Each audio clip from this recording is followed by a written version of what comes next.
Hello students, continuing periodic table. Last video lecture में हमने बात की थी about atomic radius, atomic size की। Various type of atomic radii हमने डिफाइन की थी। चलिए अब बात करते हैं उनके ट्रेंड्स इन पीरियोडिक टेबल। उससे पहले हमें यह देखना होगा कि what are the factors which affect atomic radius. तो लिखो heading factors affecting atomic radius.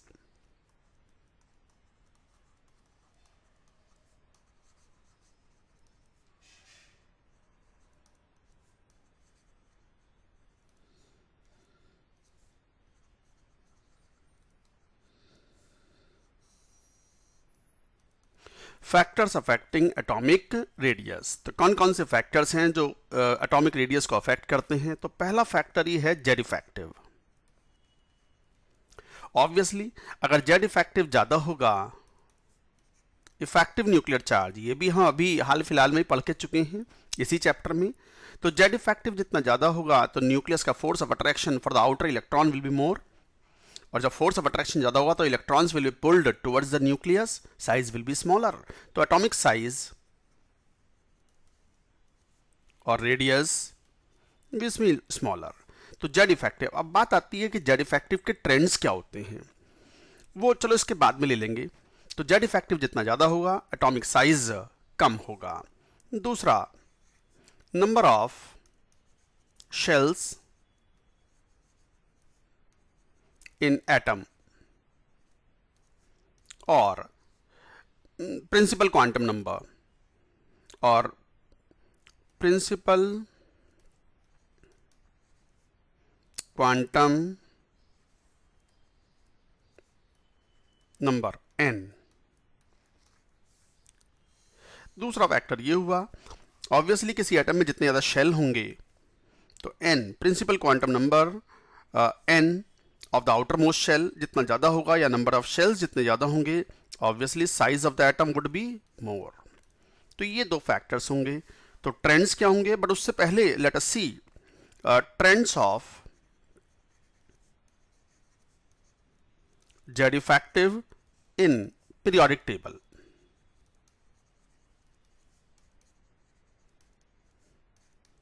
in S&P block,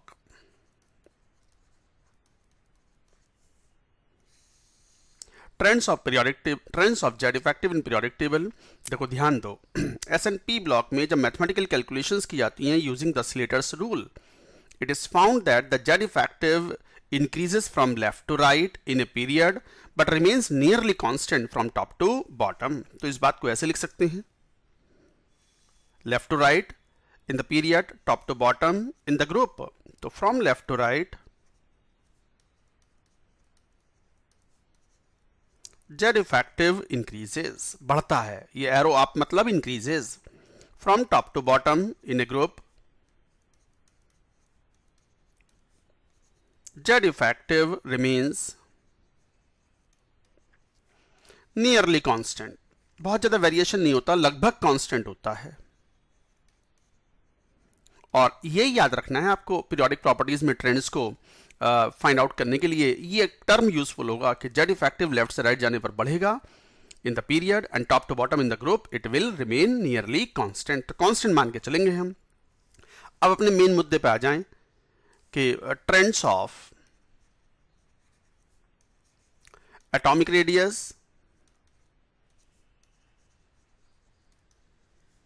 in periodic table. PT मतलब पीरियोडिक टेबल, S&P ब्लॉक की बात कर रहे हैं। डी ब्लॉक के लिए हम अलग से पढ़ लेंगे।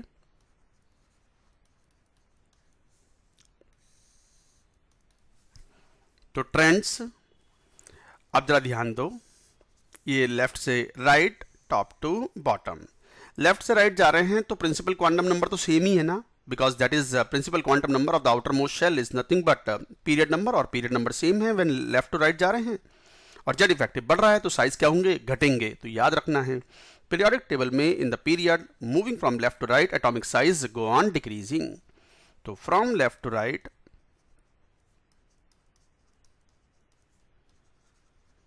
एटॉमिक साइज मतलब रेडियस से ही होता है, डिक्रीज, एरो डाउन मतलब डिक्रीज। अच्छा, फ्रॉम टॉप टू बॉटम क्या हुआ, एन लगातार बढ़ रहा है, नंबर ऑफ शेल्स बढ़ रहे हैं, और जेड इफेक्टिव लगभग कांस्टेंट है। तो फिर जेड इफेक्टिव तो बेसिस नहीं बना कंपैरिजन का, तो फिर कौन बेसिस बना? Number of shells. तो जैसे जैसे ऊपर से नीचे आएंगे, number of shells will go on increasing, principal quantum number will increase as the period number increasing from top to bottom in the group. तो what will happen? Size will increase. तो from top to bottom size increases. तो left से right जाने पर atomic size या atomic radius घटती हैं, top to bottom atomic radius बढ़ती हैं। ये ट्रेंड होंगे। बट एक्सेप्शंस ना हो ऐसा हो ही नहीं सकता, इनऑर्गेनिक केमिस्ट्री है ये। इनफैक्ट कई बार क्वेश्चंस ही एक्सेप्शंस पे पूछे जाते हैं। तो इंपॉर्टेंट एक्सेप्शंस कौन कौन से हैं? तो लिखो एक्सेप्शंस।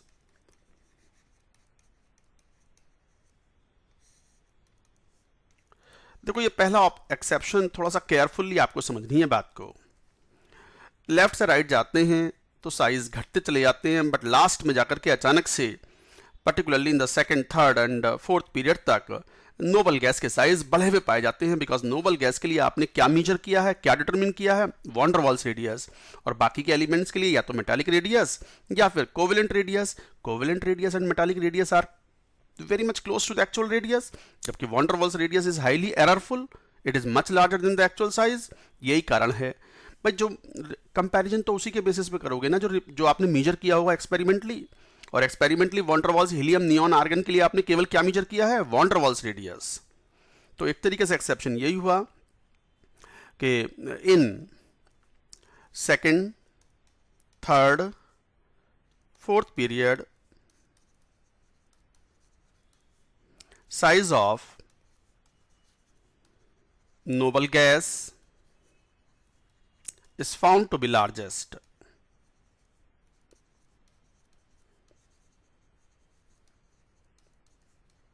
In the period. अच्छा ऐसा क्यों है? It is due to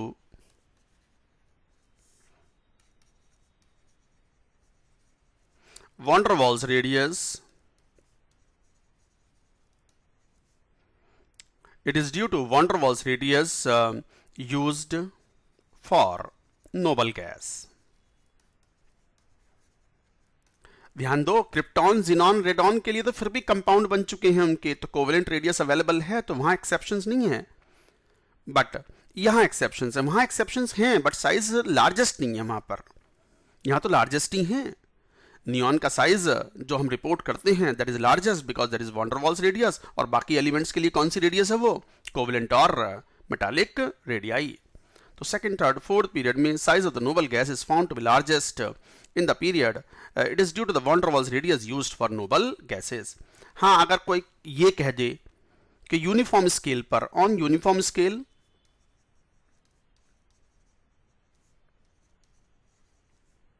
that is all radii are van der Waals radii. On uniform scale, there will not be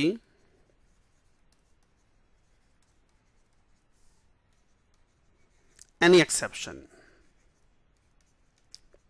भाई लेफ्ट से राइट जाने पर साइज घट रहे हैं और अचानक से नोबल गैस बिल्कुल एंड में रखा हुआ है 18th ग्रुप में, उसके साइज लार्जेस्ट पाए गए। उसका रीजन मैंने बताया, बिकॉज नोबल गैस के लिए आपने रिपोर्ट किया वॉन डर वाल्स रेडियस और बाकी सभी एलिमेंट्स के लिए कोवेलेंट और मेटालिक रेडियस, इस कारण से ये हुआ। बट सभी एलिमेंट्स का इन ए पीरियड अगर आप von der Waals radius measure करो तो there will not be any exception. तो on uniform scale that is all radii are van der Waals radii, there will not be any exception in radii of elements, there will not be an exception in radii of elements of a period.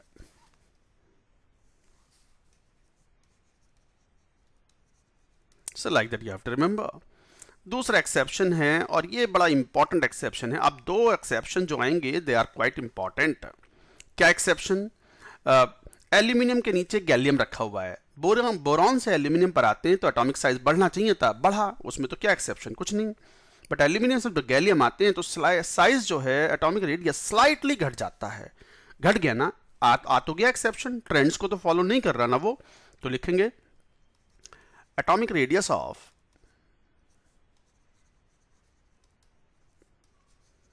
gallium Ga is slightly, only slightly, large difference नहीं है, is slightly smaller than that of aluminium atom. तो atomic radius of the gallium atom is slightly smaller than that of aluminium atom. ऐसा क्यों है? It is due to poor shielding caused by d electrons that are filled in gallium. Aluminium के अंदर कोई D electrons नहीं है, but aluminium से gallium आते हैं, तो गैलियम में जस्ट जो वैलेंस शेल है उससे पहले 10 इलेक्ट्रॉन्स डी में भरते हैं, and d electrons are poor shielding electrons. ये बात अभी हमने शील्डिंग इफेक्ट में कही थी. क्या था कि NS has greater shielding caused by to NP then compare to ND and NF, decreasing order of the shielding caused.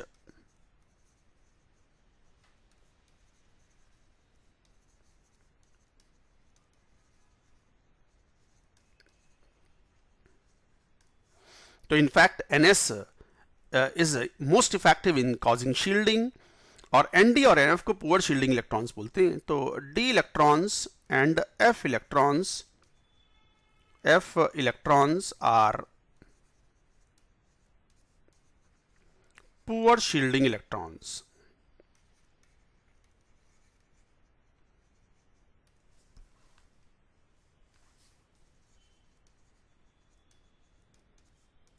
तो दिस इज द रीजन. अच्छा, जहां पर ये पहली बार ऑब्जर्वेशन पाया जाता है वहीं पे ये फैक्ट पाए जाएंगे. तो एल्यूमिनियम में डी इलेक्ट्रॉन भरे नहीं थे, एल्यूमिनियम से पहले जस्ट गैलियम के अंदर. अब जैसे एल्यूमिनियम में कॉन्फ़िगरेशन लिखते हो आप 1s2 2s2 2p6 3s2 3p1, जबकि गैलियम का कॉन्फ़िगरेशन हो जाएगा 1s2 2s2 2p6 3s2 3p6 3d10 4s2 4p1.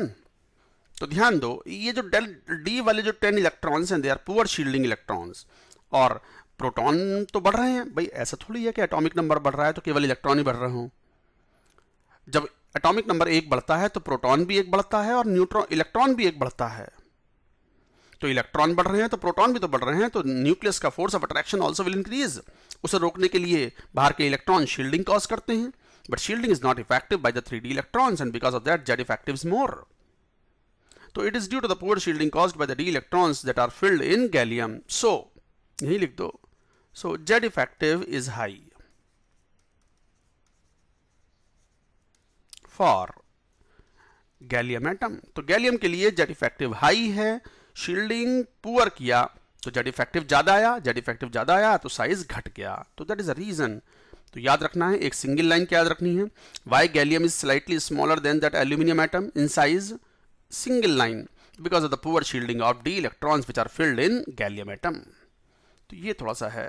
तो डी की वजह से जो पुअर शील्डिंग कॉज हो रही है वो तो ये एक्सेप्शन आ गया, और एफ की पुअर शील्डिंग की वजह से एक बहुत ही इंपॉर्टेंट एक्सेप्शन आएगा जिसे हम कहेंगे लेंथेनॉइड कॉन्ट्रैक्शन. तो 3 लेंथेनॉइड कॉन्ट्रैक्शन.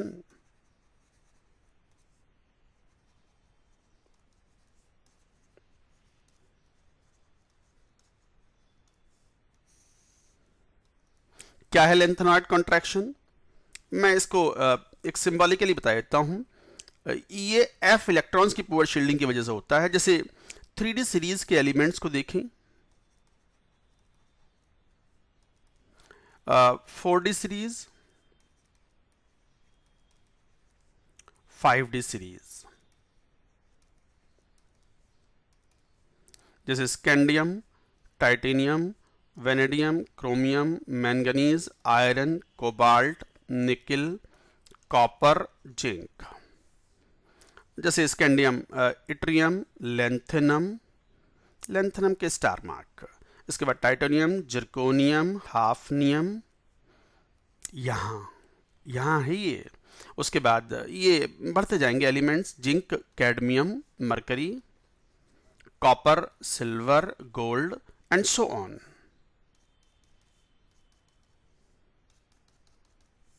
यहां पाया जाता है ये इफेक्ट।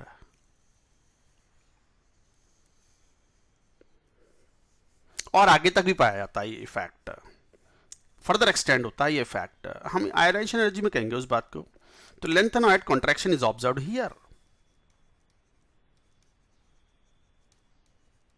कई बार लेंथेनॉइड भी बोलते हैं, और लेंथेनॉइड कॉन्ट्रैक्शन। तो lanthanoid contraction is observed here. अच्छा, रीजन वही है, बस पुअर शील्डिंग ऑफ डी ना बोल करके poor shielding of f electrons बोलेंगे। क्या पाया जाता है, लेंथनम के बाद ये आ गए एलिमेंट्स 5D सीरीज में। 3D से 4D पर आते हैं तो साइज बढ़ने चाहिए थे, बढ़ते हैं, कोई इशू नहीं, कोई एक्सेप्शन नहीं।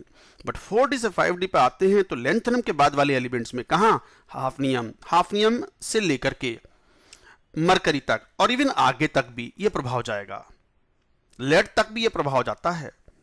तो जिरकोनियम से हाफनियम तक आते हैं तो साइज बढ़ने की बजाय नियरली सेम और स्लाइटली घटे हुए पाए जाते हैं, and that is due to the poor shielding of f electrons which are filled just before hafnium and after lanthanum 14 elements filled in it. तो ये रीजन हुआ। तो लेंथेनाइड कॉन्ट्रैक्शन ये हुआ।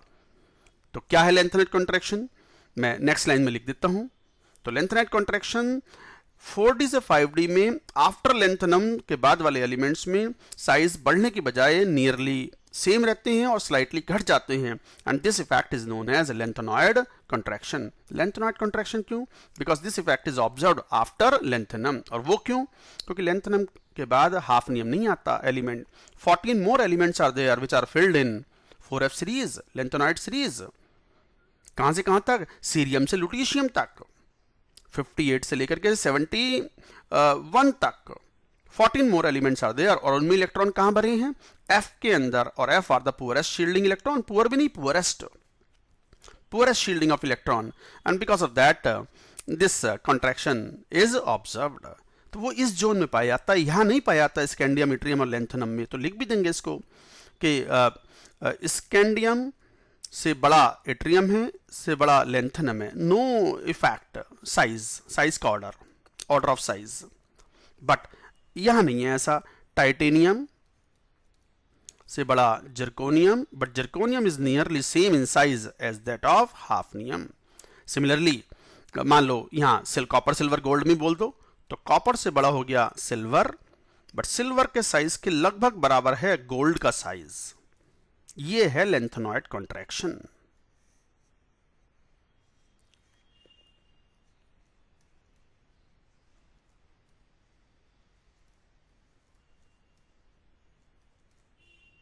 ये है लेंथेनॉइड कॉन्ट्रैक्शन। इसको नेक्स्ट पेज में देखते हैं। तो लेंथेनॉइड कॉन्ट्रैक्शन का रीजन क्या लिखोगे, when we move from 3D to 4D series vertically down,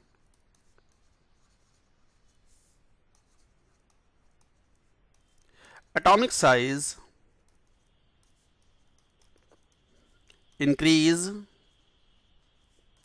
as expected। नहीं, यहां कोई एक्सेप्शन नहीं। when we move from 4D to 5D series vertically down,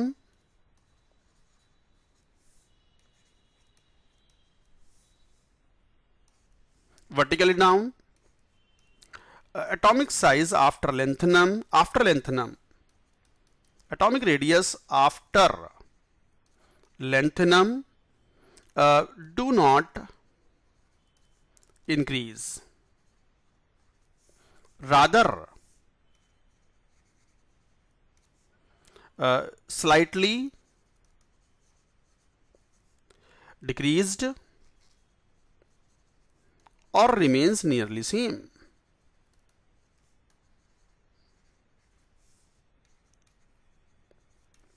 Nearly same.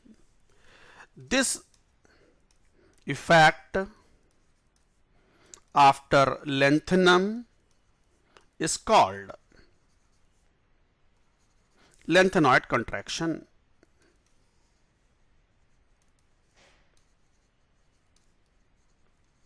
Is called lanthanoid contraction. अच्छा, reason क्या है? Reason for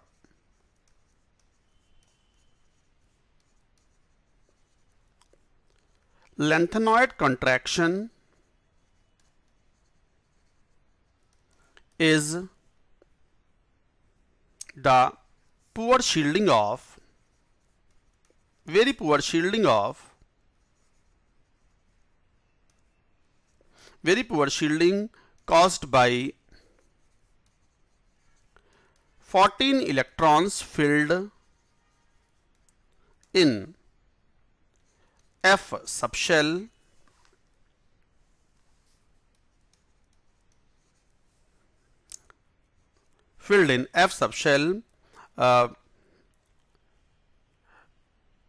just before hafnium HF.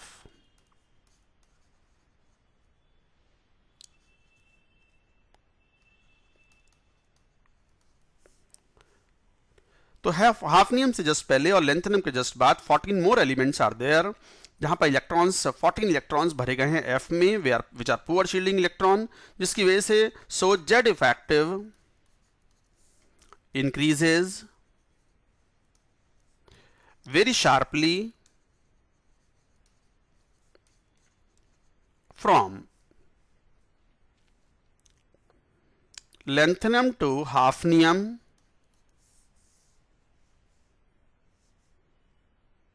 तो lanthanum से hafnium पहुंचते हुए जेड इफेक्टिव बहुत तेजी से बढ़ता है। यही कारण है कि साइज जेड इफेक्ट घटे पाए जाते हैं।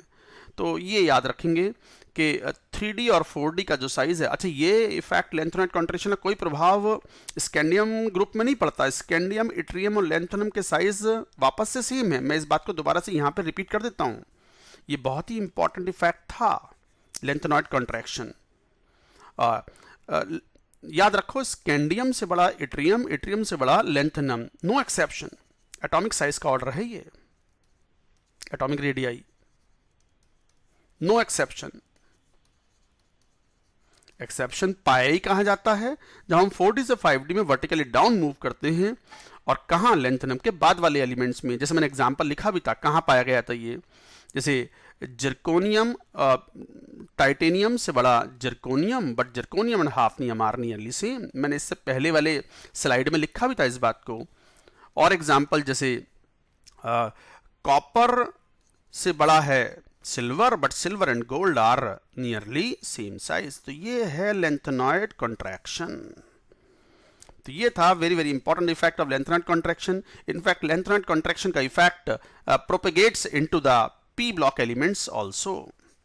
Effect of lanthanide contraction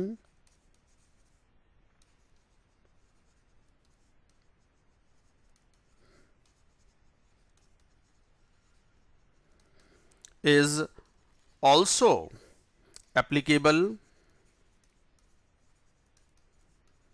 in ionization enthalpy,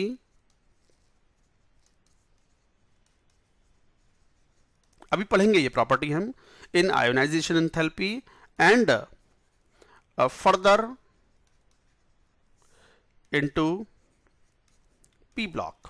P block तक ये प्रभाव जाता है, अप टू लेड या उसके आसपास तक।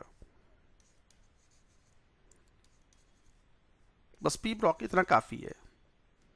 तो पी ब्लॉक तक ये प्रभाव जाता है lanthanoid contraction. This was important, एक बार एनसीईआरटी से पढ़ें, बड़ा अच्छा दिया हुआ है।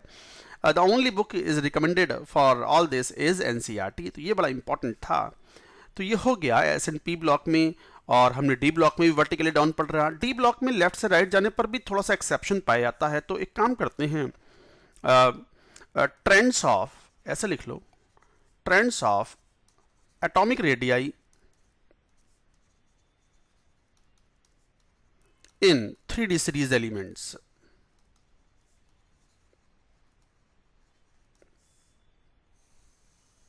थ्री डी सीरीज एलिमेंट्स में क्या ट्रेंड्स हैं? तो ये ट्रेंड्स देखो मैं ऐसे ही बता देता हूँ यहाँ पर, जैसे scandium, titanium, vanadium, chromium, manganese, iron, cobalt, निकल, कॉपर, जिंक। तो ये पहले तो साइज घटते हैं अप टू आयरन तक, उसके बाद आयरन, कोबाल्ट, निकल नियरली सेम हो जाते हैं साइज, तो नियरली सेम। देन कॉपर में थोड़ा सा बढ़ता है और जिंक में थोड़ा सा और बढ़ जाता है, और यहां पर साइज जो हैं वो इस तरीके से वेरी करते हैं, ग्रेजुअली वेरी करते हैं।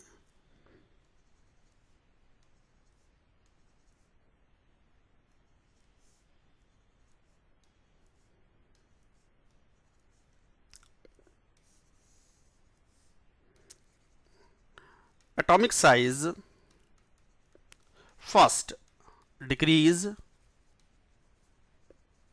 gradually,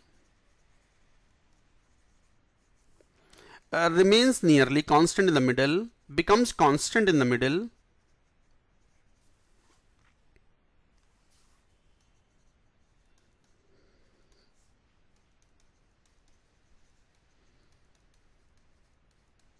मिडिल में लगभग कांस्टेंट हो गए। आयरन कोबाल्ट के साइज लगभग सेम होते हैं, बहुत 0.01 एंगस्ट्रॉम या 0.1 एंगस्ट्रॉम का बहुत मामूली सा अंतर होता है। And slightly increases at the and in case of the copper and zinc, slightly increase at the end. क्यों बढ़ गए ये? तो कॉपर और जिंक के साइज थोड़े से बड़े पाए जाते हैं। Atomic radii of copper and zinc are slightly बहुत ज्यादा नहीं, slightly larger or increase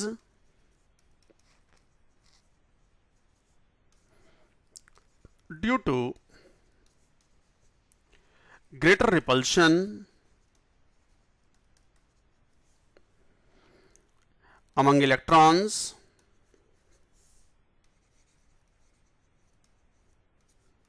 in fully filled d subshell. तो ध्यान दो, फुल्ली फिल्ड डी सबशेल में रिपल्शंस थोड़े ज्यादा होते हैं और इलेक्ट्रॉनिक रिपल्शंस बढ़ेंगे तो साइज थोड़ा सा बढ़ जाएगा। तो this is the reason why copper and zinc are slightly larger in size. तो ये थोड़े से एक्सेप्शन है, ये एक तरीके से एक्सेप्शन हुआ कि कॉपर और जिंक का साइज एंड में जाके थोड़ा सा बढ़ गया। शुरुआत में पहले साइज घटते हैं, becomes nearly constant and then increases at the end slightly। तो ये थे एटॉमिक रेडियस, उनके एक्सेप्शंस, उनके पॉइंट्स। इस वीडियो लेक्चर में यही स्टॉप करते हैं। थोड़ा सा आयनिक रेडियस के बारे में और बात करेंगे, आइसो इलेक्ट्रॉनिक स्पीशीज के बारे में बात करेंगे in the next video lecture, and then will come to the ionisation enthalpy. That's it for now.